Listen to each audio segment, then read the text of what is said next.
way.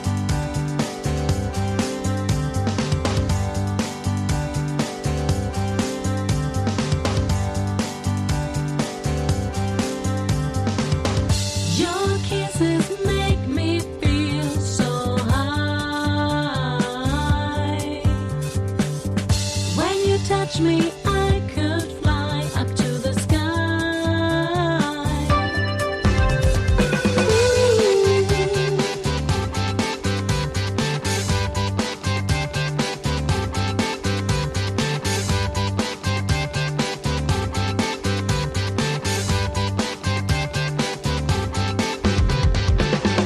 Every day I'm on my road, but today is the day that I meet you, my baby. Hope you're going to stay. It's gonna be okay, gonna make my day. Go my way, it's gonna be okay, gonna make my day. It's gonna be okay, gonna make my day. Go my way, it's gonna be okay, gonna make my day. Go my way. It's go my way. Go my way. It's go my way. It's go my way.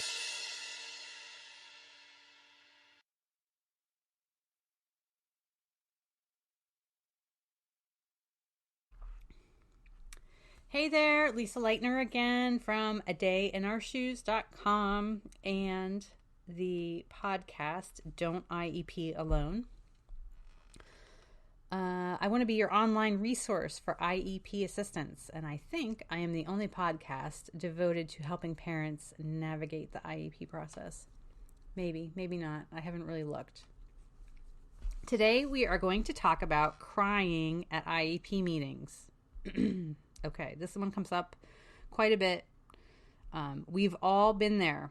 Okay, I know I've talked about in other podcasts about meeting people where they are in the journey and not judging. And I am not judging. Okay, so please know that I'm not shaming anyone because you cried at an IEP meeting. I'm not wagging my finger this time, as I know I can do. We've all cried at IEP meetings. I honestly do not know of a single mom out there who hasn't cried at an IEP meeting. But I'm not shaming you, but at the same time, I know that when you're crying, you don't necessarily feel strong and confident and empowered. And strong and confident and empowered is how you want to feel at an IEP meeting, right? You don't want to be sitting there. You want to be able to focus on what your child needs and having meaningful participation in the process. You don't want to be sitting there thinking about, oh shit, now my mascara is running and holy crap, like my nose is running and I don't think I have a tissue. Should I just use my sleeve? And then it puts you like, especially if you've been in the position where you're crying and someone on the team realizes that you need a tissue, so they get up and they like leave the room or go across the room to get a box of tissues and hand you one.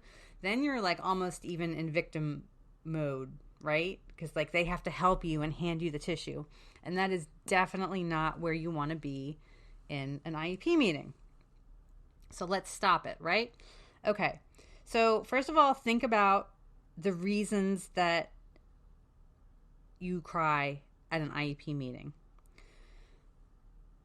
There's several. It might be over your child's losses. For me, I often cannot talk about Kevin's seizures and our struggle with seizures.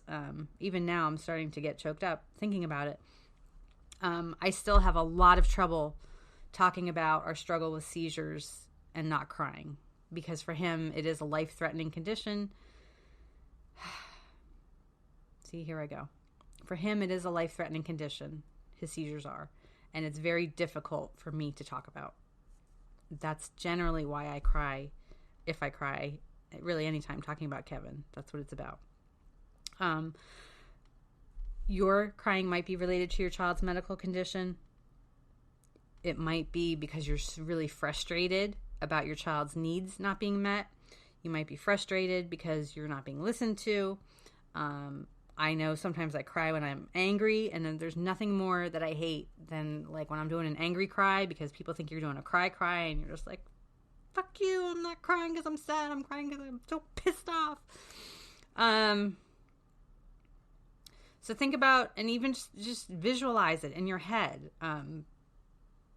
why you're crying, and write it down. Say it out loud. I cry because, or last meeting I cried because of this. Then the other piece of that is, okay, if those are the reasons that you're crying, let's fix it. And what can you do to fix this? Well, you can't fix your child's losses. If your child is losing out on things in life because of their disability, you can't necessarily fix that in an IEP meeting or before an IEP meeting so that you won't be sad about it. But you can kind of work on those emotions ahead of time. I don't know if you watched, do you ever watch the show Modern Family? I really like it. But there was an episode where Luke was graduating from high school, and they knew that Phil was going to cry and be sad because Luke was graduating, and they didn't want him to be a hot mess at the graduation. So they try to force Phil to watch all these sad movies ahead of time so that he would be like all cried out. And then when he went to graduation, he'd be fine. I don't even remember the outcome. I think, whatever. Anyway, if you have to do something like that, do something like that. If you have to watch a movie or look at an old photo album or remember a lost loved one, whatever it is, get yourself through that emotion and over it before the meeting. That's an idea. The other is to, try to resolve the issue. If you feel like you're not being listened to, take a good hard look at yourself and really ask if you are being as engaged a parent as you could be. Excuse me. Are you participating in the process? Are you doing your parent concerns letter? Are you following up? Are you doing everything in writing? So that, because honestly, if you just do all this stuff verbally and don't do it in writing, because I'm preaching all the time that it's the paper trail that matters. Well, that's because it's the paper trail that matters. If you say it to them in person, it doesn't mean a hill of beans to them. They don't have to follow up. Do it in writing. Okay? Use the process. Use your procedural safeguards. Do whatever you have to do to be listened to. Okay? The other thing, another tip I learned at a workshop at the United Nations Foundation a long time ago was, they said, use your wine glass, which please don't bring wine to an IEP meeting, but you can bring a coffee cup or a water bottle. And I have found this tip to be really kind of successful in that if you do start to kind of fall apart, lose it, you just pick up your water bottle or coffee cup or whatever it is and just like look at it. I don't know, focus on the writing that's on the cup. If it's a Starbucks cup, just for a minute, let your mind go back to like, what was it like at Starbucks when you ordered that cup of coffee? Was it noisy? Did they spell your name wrong?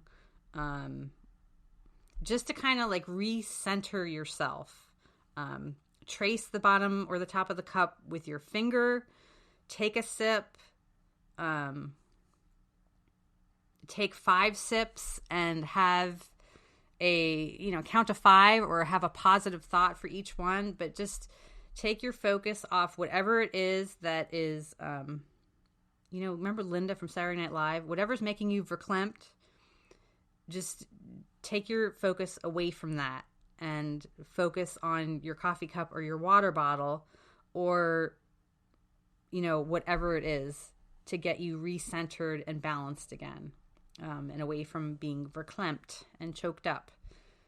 I won't do a bad impression, and I guess I'm probably showing my age by using her as a reference. But it works. It works, and and practice ahead of time. Think about, go through things when you're driving in the car or whatever, and just go through things in your head or say them out loud. Rehearse saying things so that that you can say it without getting choked up. The other one is I really don't spend that much time watching TV or movies, but I'm using a lot of TV and movie references today. In The Godfather, when he says it's just business, okay, please don't off anyone in your family or at the IEP meeting, but it is just business. And if you're taking something personally that a team member said to you, or something personal about your child, remember that to them, you're the only person at that table who's not being paid to be there. To the rest of them, this is a business meeting, and they're just there. They're there because they have to be. They're there because this is part of their work day. Okay? So it's just business. It's treated as a business meeting. I've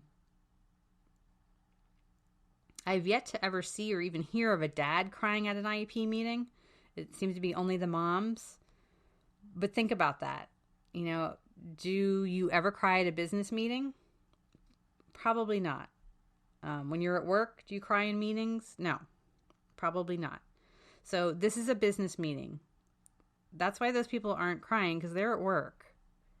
This is a work day for them. Make it a work day for you. I get it. It's a different kind of work. Trust me, I'm on this journey myself. I go through, just because I'm able to fake it till I make it, and I've had maybe more practice than you at faking it till I make it, doesn't mean that it was always this easy. And I've cried at many an IEP meeting, and even still sometimes when I'm doing presentations and conferences and things like that, sometimes I get choked up talking about Kevin. It happens. But, you know, fake it till you make it. Practice. And again, the end result is that I want you to feel confident and empowered at your IEP meeting. I want you to, you know, act like a boss and know it, and you know your child. You are the expert in that meeting. You are the expert on your child. Okay? They have their pedagogy information and curricula information and evaluations, and their psychologists and tests and evals and blah, blah, blah, blah, blah. You are the expert on the child. You are the one who sees the end result of that big stack of paper. You're the one who sees the result of what happens as a result of that big stack of paper. Okay? You're the expert. And subject matter experts don't go into business meetings and cry, right? Again, not shaming. I want you to feel empowered, okay? So I hope that helps. I do have a blog post on this on the blog, adayinourshoes.com, if you want more information. Oh, you know what? Another tip that I heard, and this is a shameless self-plug, but I also sell the IEP organizer. And it's an IEP planner. Basically, it's a PDF that you can buy for a few bucks and download it and print it and get your IEP all organized. It's on the front page of adayinourshoes.com. If you look at the tab that says store, you'll see it there. Anyway, I've had several moms tell me now that they bought it because they wanted to organize their IEP, but they took the time to buy the planner. They printed it off. They bought a nice notebook and folder to put it all in. And because they made their IEP look so professional and so polished, that they were treated differently. So if that's not a plug to increase your confidence, and also I've had many moms tell me that once they bought the organizer and used the system to define their IEP concerns, they were much less flustered at IEP meetings. So that helped them as well. Okay, so that's a shameless plug. It's only a few bucks anyway. You can use it again and again. It's on adayinourshoes.com. And I guess that's it. I hope you have a good rest of your day, and tune in next time. Thank you.